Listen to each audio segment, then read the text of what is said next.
Well, Australians could soon be paying record amounts for their gas bills. AGL has confirmed it's closing Victoria's largest power station a decade earlier than planned as the company looks to fast-track its exit from coal. Resources Minister Madeleine King warns gas prices won't return to previous lows of less than $10 a gigajoule, despite the government reaching a deal with natural gas producers to shore up supply.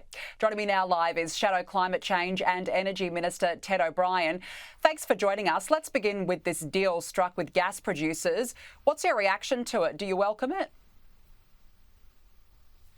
Danica, while I welcome any deal that's going to see more gas in Australia, what I really heard yesterday from the Resource Minister was a concession that Labor will indeed be breaking the core promise it took to the Australian people only about 4.5 months ago, and that was to reduce power prices. To reduce power prices for households and for businesses.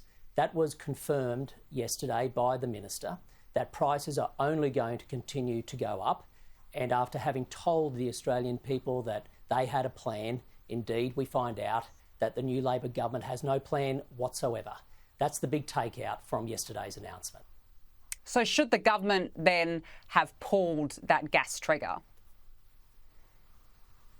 Well, I said, I think on day one in this role, which was some months ago now, that the government should threaten to pull the gas trigger. But then we had the Energy Minister, Chris Bowen, not just refusing, but disparagingly talking about that trigger, saying that it's a blunt object, it can't be used. It took over 2 months until eventually the government realised it needed to make that threat of pulling the gas trigger. Now, that paved the way for the deal that was announced yesterday. What the government has to start doing is focusing on getting more gas developed in Australia. It's not enough just to redistribute the gas that is already being developed. We have gas basins in Queensland, in New South Wales, Victoria, Northern Territory. These need to be unlocked, but this Labor government have been demonising gas for years.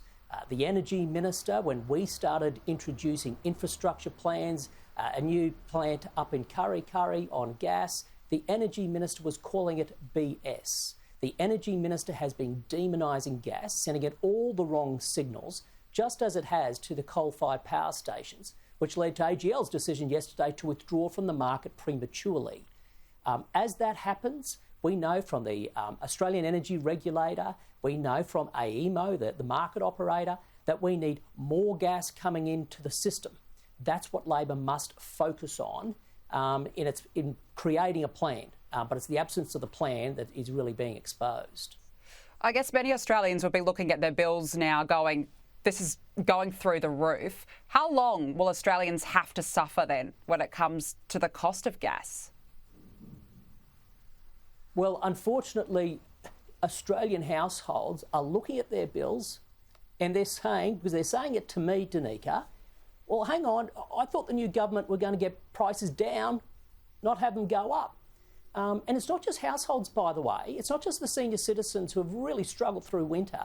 I have been out there on the shop floor of industries for months now. Every second day I'm in a company talking to them about their power prices. We are talking about key manufacturing businesses in Australia that might shut their doors, and their operations go overseas, by the way, probably China and India, that are higher emitting countries. So bad for climate change, but absolutely woeful for local economies, for jobs, for our competitiveness as a nation. So we have both businesses and consumers screaming at the moment because they are under pain because of power prices. They have a government that promised them to get power prices down, but now they are confirming power prices are only going up and their policy settings are only going to see them go up even further. They are putting us on a very destructive path, and that needs to be reversed. Coal-fired power plants are closing. We heard yesterday about the early closure of Loy Yang A. Given that they are closing, can we rely on renewables to sustain and supply to Australians? Will the proposed transition to alternative energy sources be ready by 2035 in your view? Well, can I say from the outset on that topic, Danica, there would have been 600 workers last night in the Latrobe Valley that had a very sleepless night because they were told that Loy Yang A power station will be closed about 13 years earlier than they thought. To them and their families, first and foremost, my thoughts go to them. To answer your question, AGL themselves have said they're yet to raise another $20 billion to make this happen. And in order for there to be a replacement of energy in the system in time, they're relying on a whole bunch of levers they don't control. Reports in the paper today talk about the supply chain risks might mean it can't happen. So here we have, if you have Loy Yang A, there's reports that Loy Yang B might come out of the system. Yallourn, I was there a few weeks ago, it's coming out of the system. Together, those plants represent about 60% of Victoria's energy generation. Now, if they're all coming out of the marketplace through to 2035 and there's no replacement in place and operational, then it's obvious you're going to have blackouts and you're going to have problems with prices. And when you have that, not just do households feel the pain, businesses close, local communities get hurt. This is the problem we have. If we want to make renewables successful, we need to give them the opportunity to succeed by having them firmed up. And that is why Labor needs to listen to the experts who are saying we need to keep gas and coal going until there's a replacement. Otherwise, you're going to have instability in the grid. It's pretty simple. Ted O'Brien, we have to leave it there. Thank you very much for joining us this morning.